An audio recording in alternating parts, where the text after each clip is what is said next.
الله الرحمن الرحيم. الحمد لله رب العالمين،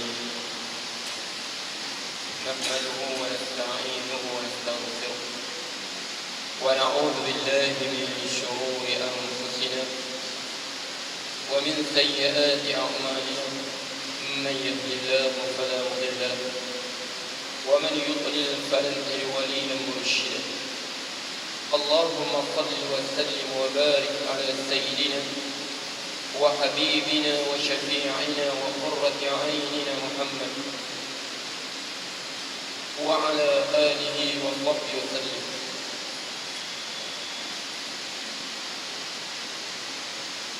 أعوذ بالله من الشيطان الرجيم. فلما جهزهم بجهازهم جعل السقاية في رحل أخيه ثم أذن مؤذن أيتها العير إنكم لسارقون. قالوا وأقبلوا على ماذا تفقدون؟ قالوا نفقد صواع الملك ولمن جاء به حمل بعير وأنا به زعيم.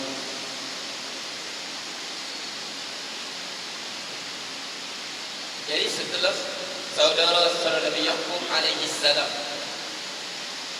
mereka ambil semua segala keperluan mereka, bahan makanan mereka pada Mesir untuk dibawa pulang ke Syam, untuk dibawa pulang kepada ahli keluarga mereka.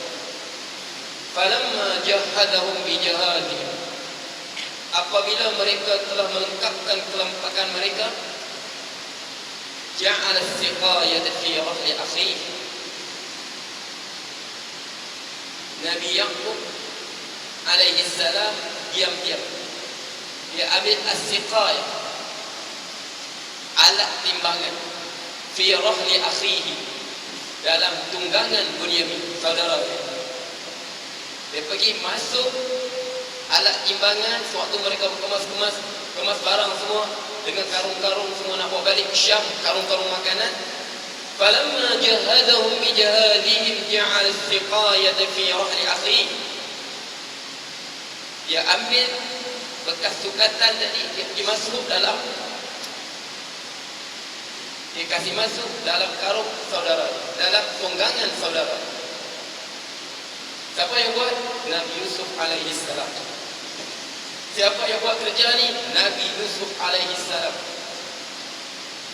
Summa adzana mu'adzinun, kemudian menyeru seorang menyeru, ayyatul 'ayru innakum lasariqun, wahai qafilah, makna penunggang unta-unta ni sebab mereka pergi bawa unta, innakum lasariqun, kamu ini pencuri. Setelah mereka berangkat nak pulang, tiba-tiba summa adzana mu'adzin, jadi seru, innakum lasariqun, kamu ini pencuri.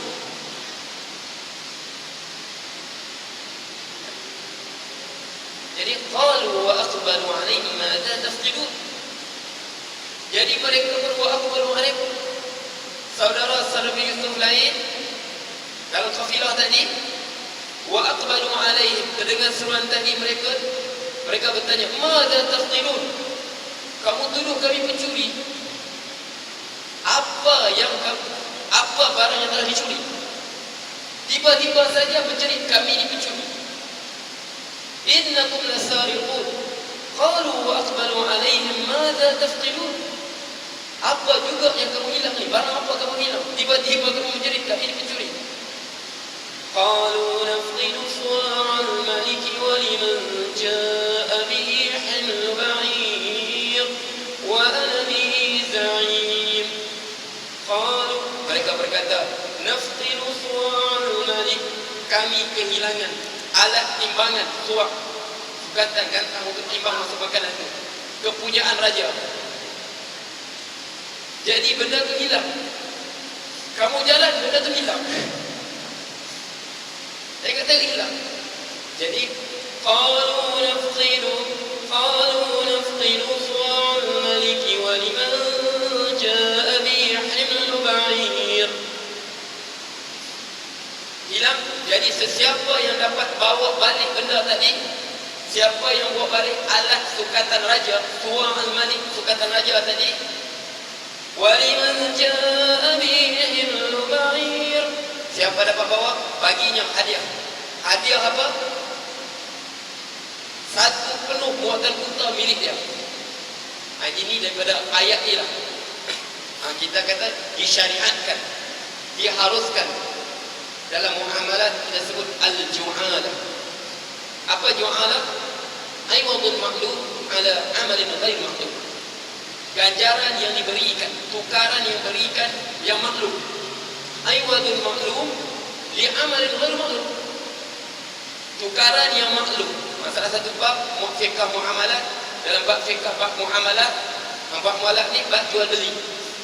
Jual beli, sewa, gadaian, hutang, ini semua kita sebut dalam Islam babul muamalat. Sebab dalam hukum syariat kita ini kita ada babul taharat, bab wudu, bab najis, bab mandi wajib, itu kita sebut babul at-taharah. Kemudian kita sebut babul ibadat, bab ibadat yang khusus, bab solat, bab zakat, bab haji. Okey. Kemudian bab puasa, ini kita sebut babul ibadat. Kemudian kita ada babul munakahat, bab perkahwinan. Kita ada macam mana akdul nikah, kita ada syarat-syarat akad nikah, kita ada mahar, kita ada masalah talak, kita ada masalah khuluk.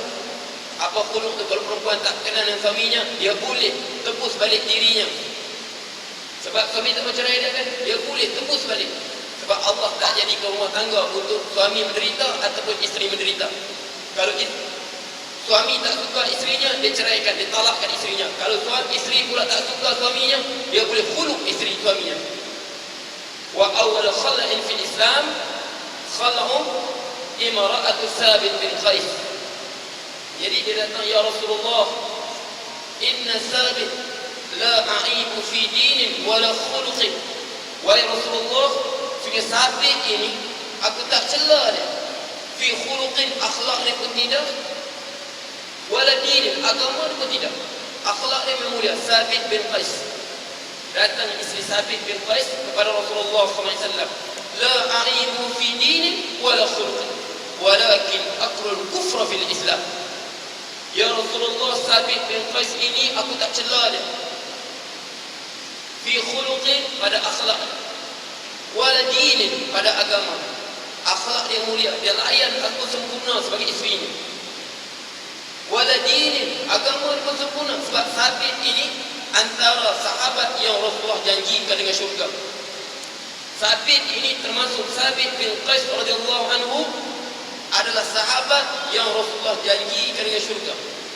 Bal Rasulullah pernah sebut pada dia, bal ta'ishu hamidan wa tamutu syahidan wa tadkhul jannah. Bahkan engkau wahai Sabit, engkau akan hidup dengan penuh kebahagiaan, engkau akan gugur syahid. Betul Rasul sebut, dia gugur syahid dalam peperangan melawan para murtad, peperangan riddah, golongan Musailamah al-Kadzdzab yang mengaku jadi nabi palsu. Di situlah Sabit syahid. Wa tadkhul jannah, kau akan masuk syurga, dan Sabit ahli syurga. Jadi dia kata, aku ni ya Rasulullah, suamiku la a'ibu fi dinin, agama tak. Macam mana dia celah? Dia termasuk seorang sahabat yang Rasulullah janjikan dengan syurga. Wala khuluqin, akhlak dia pun mulia, sempurna, dia menunaikan penuh tanggungjawab padaku. Walakin, tetapi ya Rasulullah, akrahul kufra fil Islam, aku benci kekafiran dalam Islam. Apa makna kekafiran Islam? Makna kufur dalam pergaulan suami isteri. Sebab Rasulullah sebut, antum tak ya ma'syar nisa tasaddaqna inna kunna takfurna. Wahai wanita-wanita, bersedekahlah kamu, kerana kamu ni suka kufur. Jadi mereka tanya, kufur dalam agama kan? Tak. Walakin al-kufru bil asyir. Kamu ini kufur dalam pergaulan dengan suami kamu. Suami kamu layan, buat salah sedikit terus ceraikan aku. Lupa habis segala kebaikan suami kamu. Ini sifat perempuan. Sebab tu Allah jadikan talak ini di tangan siapa? Suami. Kalau Allah jadikan tangan isteri, tak tahulah berapa kali surah kita kena cerai. Sebab tu cerai hanya Allah bagi apa? 3 kah? 3 kali saja. Kalau kita ada isteri bermakna tak lebih daripada 2 kali kita ucapkan cerai pada isteri kita, paling banyak tu, ataupun tak pernah ucap langsung. Tapi kalau perempuan, sehari berapa dia ucap cerai. Balik lewat sikit, kalau tak sudah rumah, alam, hantar aku balik, tak payahlah cari perempuan lain. Jadi ini walakin akrahu kufra fil Islam. Aku ni ya Rasulullah, aku takut aku jadi kafir dalam Islam. Aku tak mau. Sebab apa? Aku takut kafir dalam Islam, aku menderhaka tidak menunaikan hak suami. Jadi sebab apa? Memang dia sebab setengah perempuan dia tidak ada alasan untuk minta fasakh. Sebab fasakh ini ada syarat dia. Kita belajar fiqh. Dia tak mampu, suami pun tak berceraikan dia. Dan Rasulullah sebut, tanya pada dia, aturdina alaihi hadiqatahu, kau pulangkan balikkan kebun yang diberi pada engkau sewaktu mahar suami? Qala na'am, ya, aku pulangkan balik. Jadi Rasulullah sebut talliqah tatliqah. Jadi kalau begitu Sabit, kau ceraikan. Jadi ini mesti suami ceraikan apabila isteri buat begitu. Apabila isteri telah pulangkan balik mahar dia terima tadi. Sebab tu kalau mazhab Syafi'i, berapa saja suami boleh minta, dia bagi tebus talak. Tapi mazhab Imam Ahmad, syaratnya tak boleh lebih daripada mahar yang suami berikan pada isteri. Sebab dia kata kalau tidak, suami pun nak bayar aku 2 juta. Mana isteri nak jadi? Jadi sebab tu Imam Ahmad kata syarat dia, Imam Syafi'i terpulanglah seperti mana perempuan satu nak berkahwin, dia boleh minta mahar sebanyak mana dia suka. Begitulah suami kalau buat khuluk pada isterinya, isteri minta khuluk, dia boleh letak berapa banyak dia suka. Tapi Imam Ahmad kata, ya berapa dia suka, tapi dengan syarat tak lebih pada mahar yang diberikan kepada isterinya. Sebab Rasulullah sebut apa? Aturdina alaihi hadiqatahu, kau pulangkan balik ke kebunnya. Kau pulangkan balik kebunnya, dia kata, na'am, ya, aku pulangkan balik. Jadi inilah sebab setengah perempuan itu, ya, suaminya baik, beragama, tapi ada apa? Kalau orang putih kata apa?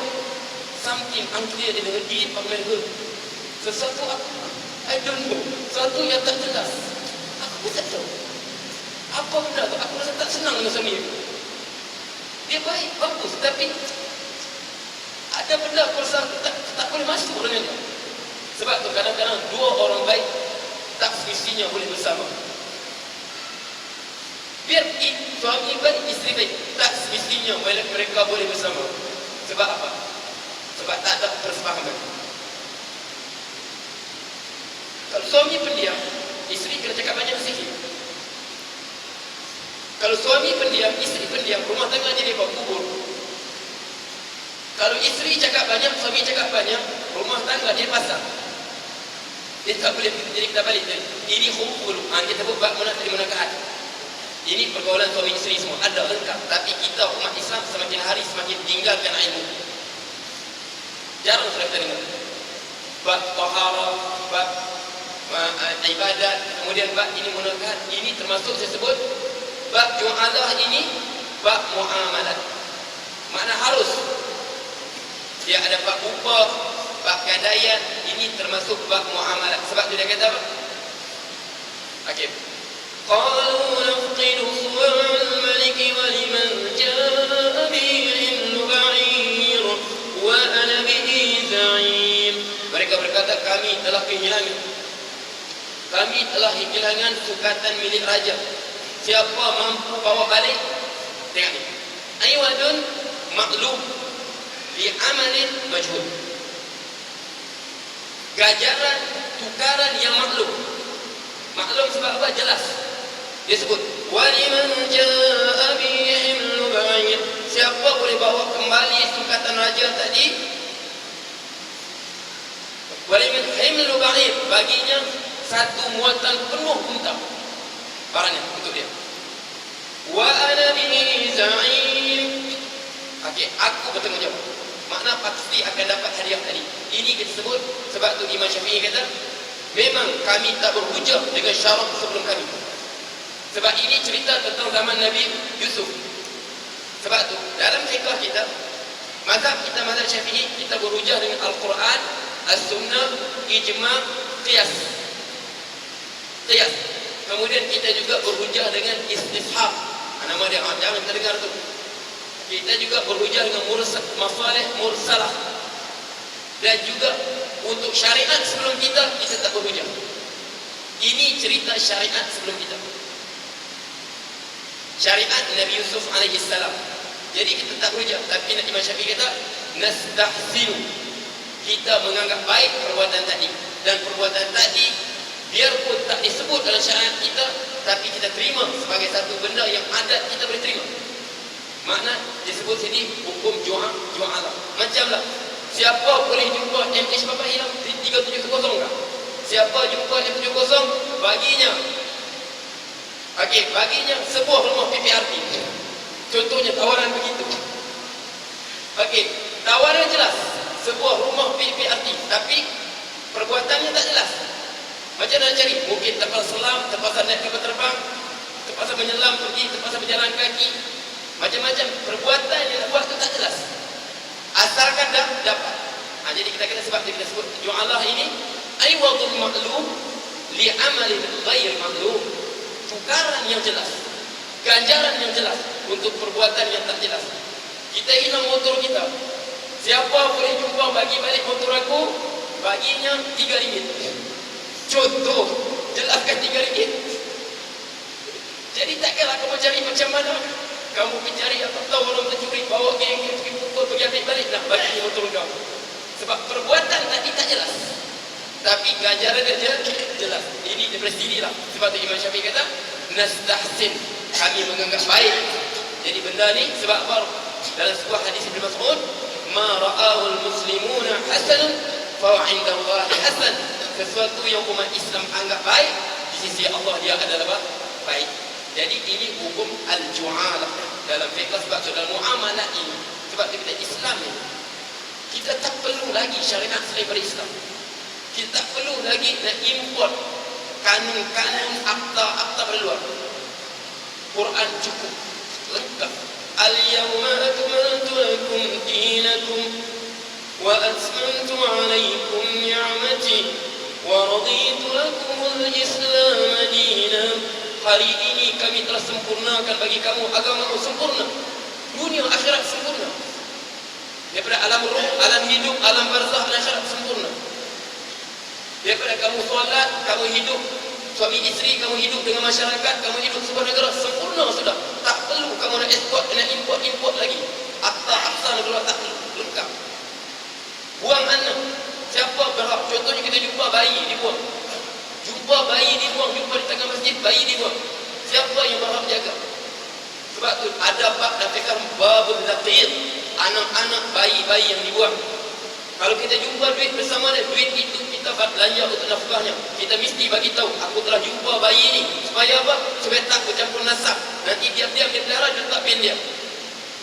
Sebab dalam nasab, sebab la'anallahu man nasaba ila ghairi abi. Allah laknat orang menasabkan dirinya kepada selain daripada bapa-bapanya. Supaya tak berlaku kecurangan dalam nasab. Jadi kalau tiba-tiba bayi tadi telah tinggalkan harta, siapa nak besarkan bayi ini? Imam boleh bagi kepada siapa dipercayai untuk jaga bayi tadi.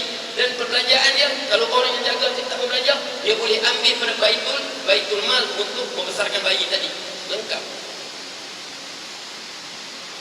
Alam sekitar dalam Islam dia ada tajuk Ihya'ul Mawad, menghidupkan bumi yang tak diterokai. Kadarnya kita nak buat bangunan. Kalau ini sungai, jaraknya kalau berlaku banjir, di mana banjir sampai, di situ tidak boleh dia ada sebarang tanaman binaan dalam Islam. Semula jadi ini sungai. Sekarang berlaku banjir. Dalam asal ya tak ada berlaku pencerobohan apa lagi. Berlaku banjir, di mana banjir itu sampai? Contohnya banjir akan sampai paling tinggi 20 kaki, kebiasaan 20 kaki daripada sungai. 20 kaki tadi tidak dibenarkan sebarang pembinaan. Dalam Islam ada seperti itu. Kita pergi babul ihya'ul mawad, bab dalam fiqh, bab menghidupkan, menerokai bumi yang mati. Makna kawasan itu tak boleh kita kacau. Sebab kita kacau di sini, banjir di hulu. Jadi apa? Di hilir. Kita kacau di hulu, banjir di hilir. Sebab sini kita tutup betul. Kalau banjir, air tak bergerak. Kalau air tak bergerak, dia akan serbu mana? Kawasan bawah. Banjir pada orang yang di bawah. Sebab kita kacau di bahagian hulu dia. Dia akan banjir di bahagian hilirnya. Lengkapnya Islam. Tapi rosak sebab apa? Zahara al-fasad fil barri wal bahr bima kasabat aydin nas. Akan zahirnya kerosakan di muka bumi dengan usaha tangan manusia. Allah sebut wal jibala autada, dan gunung ganang kami jadikan sebagai pasak bumi. Allah sebut wal jibala autada. Watad, apa nama watad? Jangkar. Apa nama watad? Jangkar, pasak, paku. Sebab bumi kalau tak ada gunung dia bergegar. Jadi kita roboh sedikit-sedikit. Kita letup Nabi batu kita kan. Tapi kita satu bukit kita robohkan, satu paku yang kita cabut, dia akan mudah berlaku gegar. Sebab itu antara tanda kiamat apa? Kasratul zalazil, banyaknya berlaku gempa bumi. Sehingga kemuncaknya, ya ayyuhan nasu taqu rabbakum inna zalzalatas sa'ati syai'un 'azim. Wahai manusia, takutlah Tuhan kamu, sesungguhnya zalzalah, gempa bumi pada hari kiamat itu sangat dahsyat. Kemuncak gempa bumi, kemuncak sudah, saki-baki gunung yang ada itu tinggal. Jadi itu kemuncak sudah. Sebab kita ini asbab untuk kiamat. Kita adalah asbab untuk kiamat. Kita tanggal satu bukit. Berapa banyak bukit hanya tinggal nama saja. Sebab kita cabut batu dia. Jadi waktu itu, yauma tarawna tadhalu kullu murdi'atin 'amma arda'at. Hari itu kamu melihat setiap ibu yang menyusukan anaknya, orang paling rapat yang ada dia lupa. Ibu lupakan anak. Kalau malapetaka berlaku, accident, mana anakku, mana anakku, mana anakku. Tapi waktu itu bukan lagi. Anak dia pun dia lupa. Wa kullu dhati hamlin hamla. Setiap yang mengandung akan gugurkan anaknya. Wa taran nasa sukara. Engkau melihat manusia itu mabuk, semua teroyong hayat. Wa ma hum bisukara. Mereka bukan mabuk. Walakin 'adzaballahi syadid. Tapi azab Allah waktu itu, waktu berlaku gegaran, kemuncak gempa bumi, azab Allah yang sangat pedih. Jadi itulah, semakin hari semakin banyak gempa bumi. Sebab semakin hari semakin banyak paku bumi kita terjatuh. Jadi aku qali hada wa astaghfirullah li wa lakum wa billahi taufiq. Assalamualaikum warahmatullahi wabarakatuh.